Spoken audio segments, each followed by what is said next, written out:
Morning, everybody.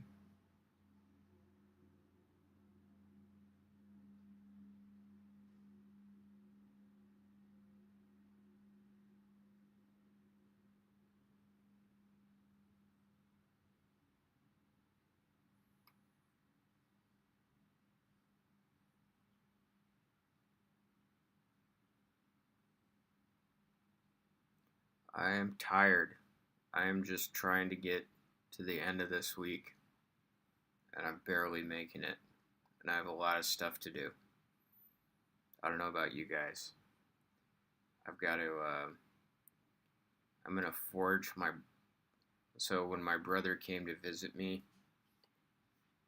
um, we were axe throwing, and he really liked it. So I'm gonna forge him an axe today, and I'm gonna try and do like a double bladed axe. You know, like one of the ones where it's not just the axes on the edges on one side, it has two edges on either side. Um, so I have it in my head. I don't think it should take that long, but it's probably going to take me a few hours. Hello.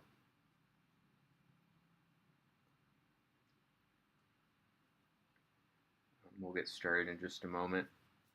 It's going to be a really quick lesson today. I think we're going to spend most of the time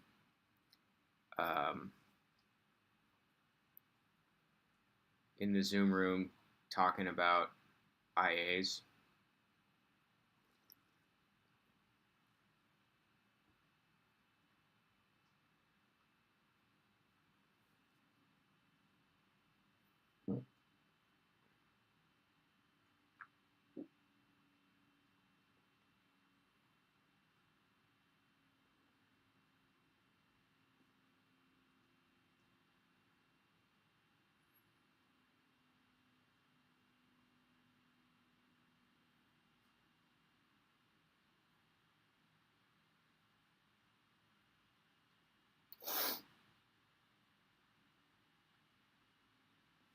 All right. Looks like we are at the critical number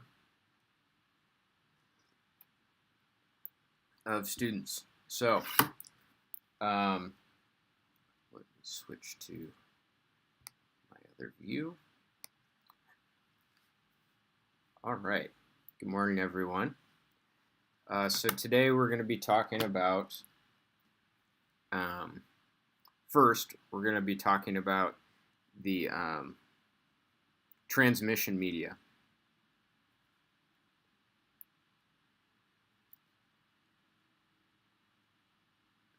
Okay, so that is,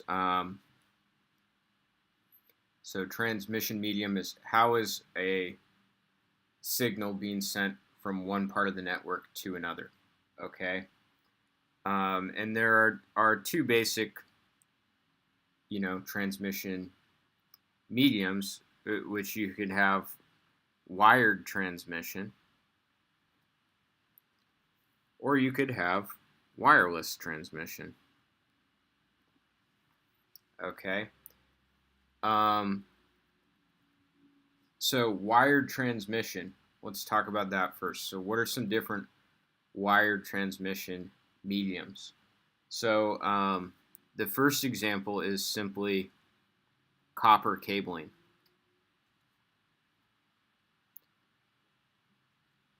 All right. So copper cabling, just single wires going back and forth. All right. So copper cabling is used as a transmission medium. This is not very good because it's unprotected. So it's not. It's going to be susceptible to interference. Okay. A better way to transmit a signal in a wired fashion would be to use a coaxial cable. So a coaxial cable, it has an outer conductor, all right,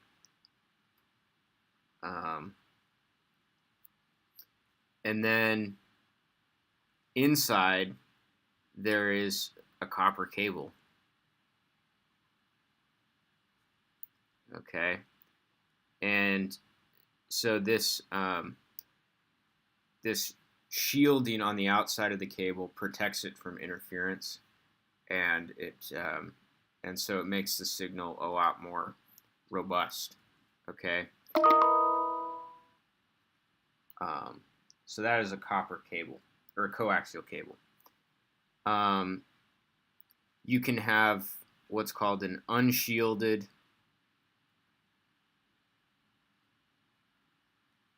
twisted pair.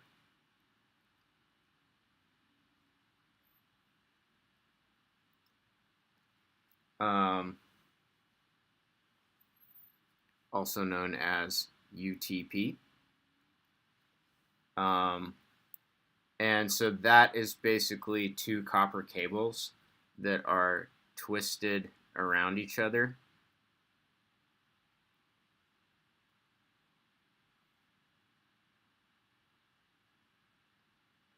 Kind of like this, kind of braided together.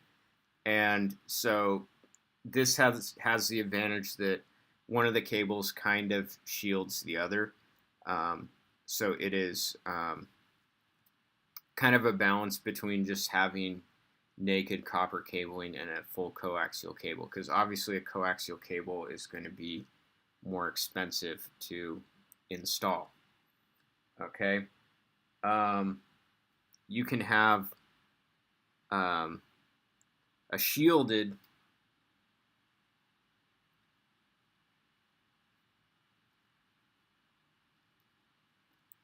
I think this pen is dying. It's dead.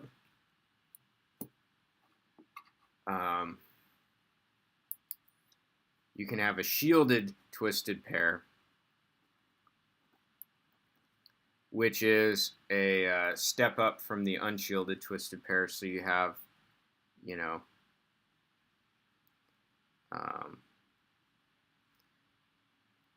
the braid of wires, and then that has some kind of a shielding around it. Okay. And lastly, you have fiber optic cable. Oh no, I think all of my pens are out. Give me 1 second, class. I'm going to go into the other room and get another. Maybe I have more pens right here. Gotta grab another pen. Give me a second.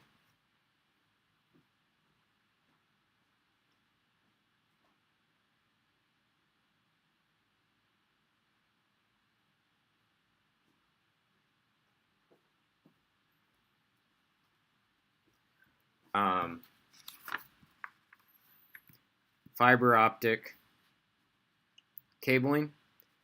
Okay, so yeah. Fiber optic. So fiber optic cabling is basically a kind of glass, sort of a glass cylinder, and it's fundamentally different than these other two because, or these other wired media, because these wired media are transmitting the signal via electric current. So the signal is carried in the form of an electric current. Whereas for a fiber optic cable, the signal representing the data that's being sent across the network is being carried by light pulses. Okay, so it's a very different method of sending the data from one place to another. Okay, so if I were to kind of rank these in terms of cost, fiber optic is going to be the most expensive. Okay, it's also the fastest. All right, it's usually how it goes. There's a trade-off, right? You want the fastest transmission possible, it's going to cost you the most money. All right. So fiber optic cable is going to be the fastest. It's also going to be the most expensive. Probably second is coaxial cable. All right. Metal is not cheap. Copper is not cheap. So if you have a lot of copper cabling, that's pretty expensive too. And you can observe this if you just go to Home Depot and you buy anything copper. Like go even buy an extension cord. Extension cords are like pretty gosh darn expensive. And it's because of that metal inside. All right, so what about wireless transmission? Well, wireless transmission, there is no transmission medium, right? It's just the air. But the signal is transmitted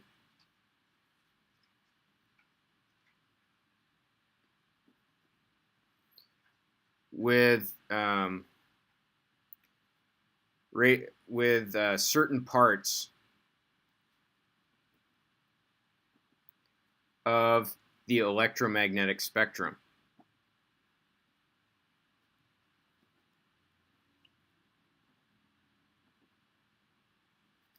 Okay. Certain parts of the electromagnetic spectrum are used to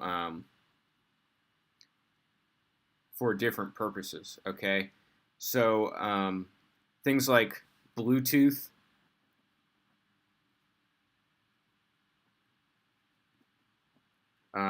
Wi-Fi, things of that nature, those are using radio. Okay, so radio waves are the method of transmission. Okay, if you have communication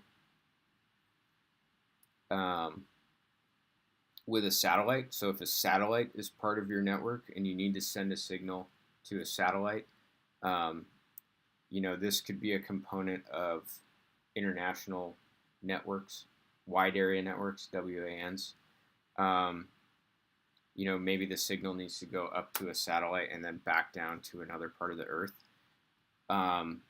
Radio waves cannot pass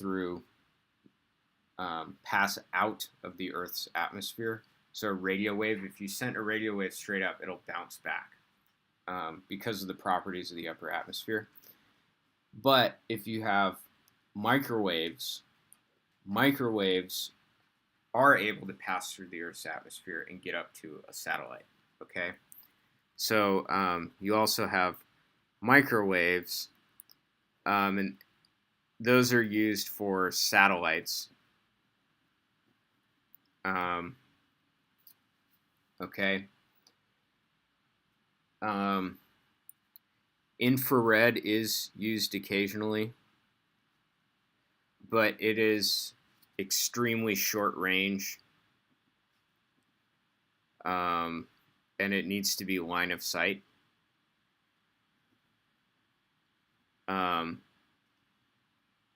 Okay, so infrared is not very commonly used, and then we also, of course, have optical.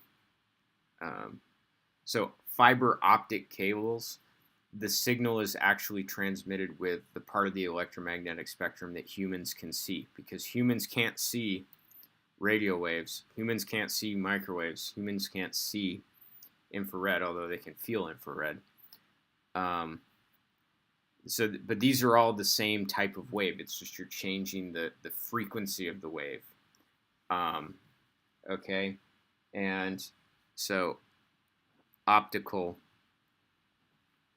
is used in fiber optic cables. Okay, so again, if you have a wired transmission medium, then that means you have a physical thing that the signal is traveling through, and you have a lot of variability.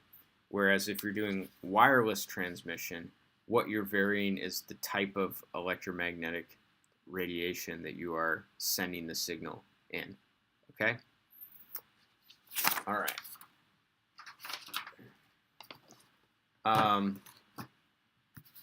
So the signal in a network is sent in packets, what are called packets. Okay, and a packet is a chunk of data holding part of the message.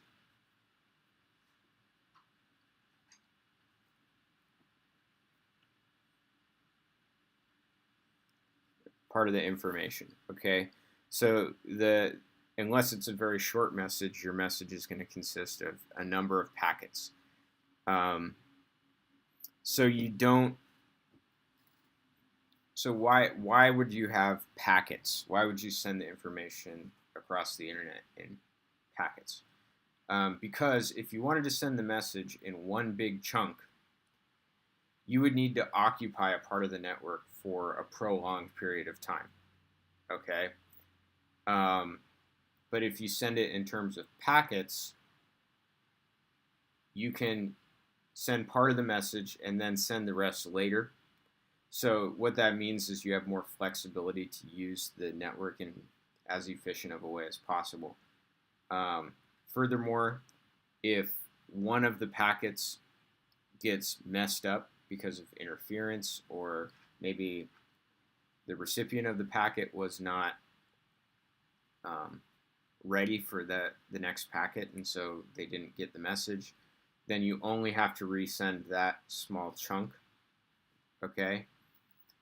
And furthermore, if you send the message in packets, each packet can actually take a different route through the internet to its destination. Okay? So again, it's about efficiency. It's by breaking up the message into pieces, you can send it in the most efficient way possible. Okay? Sometimes a packet is called a datagram. So just beware of that.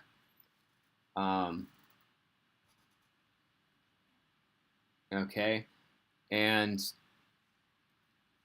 typically each packet has the destination address. Okay, so that's one inefficiency, right? Is because if you were just sending the message in one big chunk, you would only have to have the address at the front of that big chunk. But if you are sending the message in packets, each individual packet has to have the address. So the entire collection of data that is sent is somewhat larger. But it turns out that in practice, it still ends up being more efficient. Okay. So one method of sending the data over a network is called packet switching. Okay, and as I said, each packet can take a different path through the internet. Each packet takes its own path through the internet. Okay. All right. Excuse me. There's another method of sending the data, which is called virtual circuit.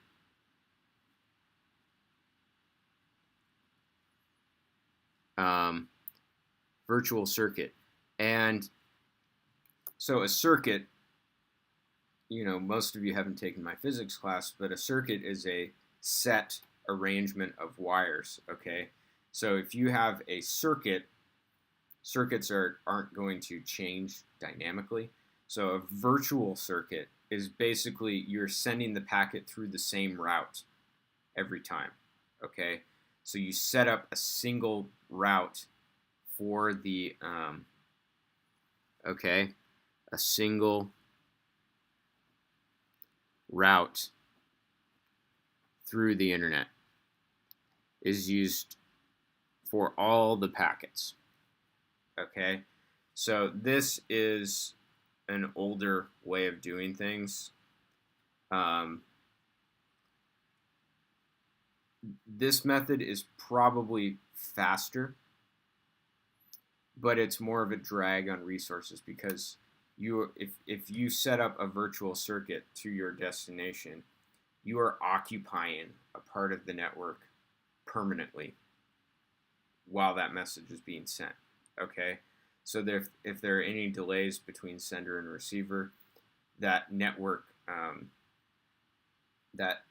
path is occupied, and so it can't be used for other purposes. Whereas in the packet switching technique, you're able to use the network resources more fully, okay? Because there's never any times where a part of the network isn't being used, okay? So this is faster if you just have a sender and a receiver. So it's faster individually for the sender and the receiver, but packet switching is faster overall for everyone in the network. Okay, so this is a more complicated technology, obviously, because you have to figure out how is each packet going to find its destination. Okay. So I wanted to talk about some different network topologies.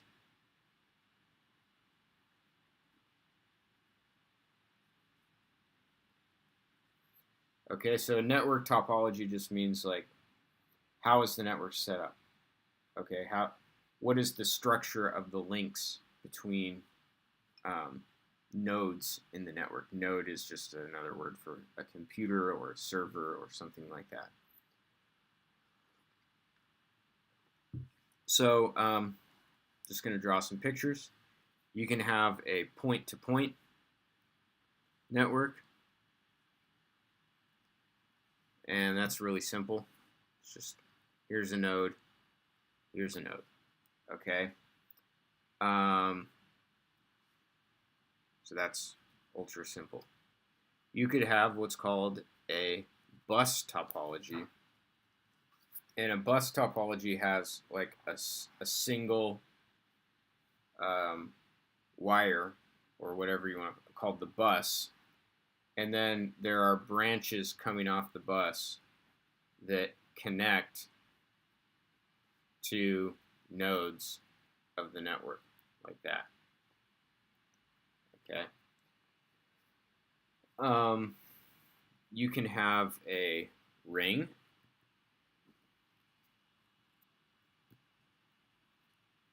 where you have all the nodes in the network are connected in a loop. Okay. So we can talk about this in the bus topology. If you want to send a message from here to here, for example, then while you're sending that message, this entire space is being occupied, right? So that would mean that, this guy or this guy or this guy can't send a message, all right? So that's, so there are trade-offs for all of these in terms of the amount of wiring that we need. And in general, the more wiring you have, it's going to be more expensive, but it's also probably going to be faster. So for the ring topology, any message, like if you want to send a message to the opposite side of the ring, you have to send it through a bunch of other computers, so that's not ideal. You can have what's called a star topology, where you have a central hub, and looks like that. The nodes have to send their message, and once it reaches the central hub, it goes someplace else. You could have what's called a mesh topology. So you have nodes that are kind of in a web-like structure.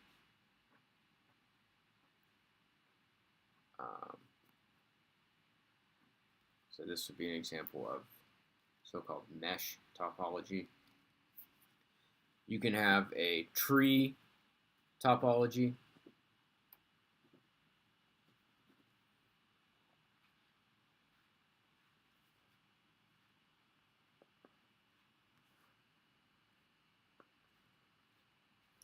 So maybe it looks like this.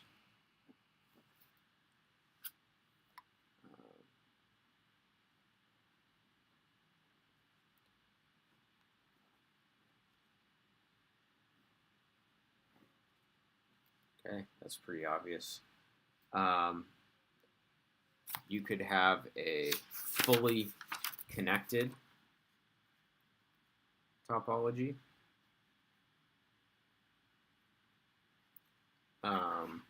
So fully connected means that every node is connected to every other node directly via a link. So something like that. And then we could have a hybrid, which is like a combination.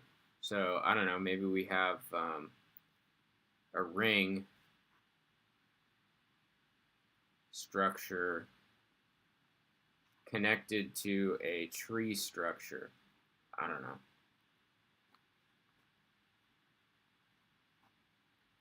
Something like that via a point-to-point kind of connection. So type it in the chat. What do you guys think is the fastest?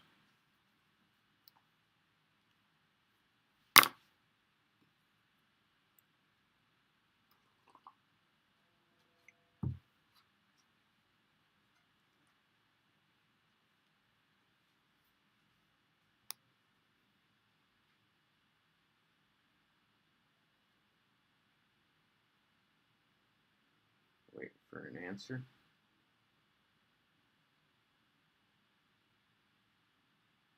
Yeah, fully connected is the fastest, right? Because you don't have to, you know, if you want to send a message to another node in the network, you have a direct connection. But the downside is going to be it's the most expensive because you have to lay down the most wiring in order to make all those connections. Okay. All right. So that's my lesson.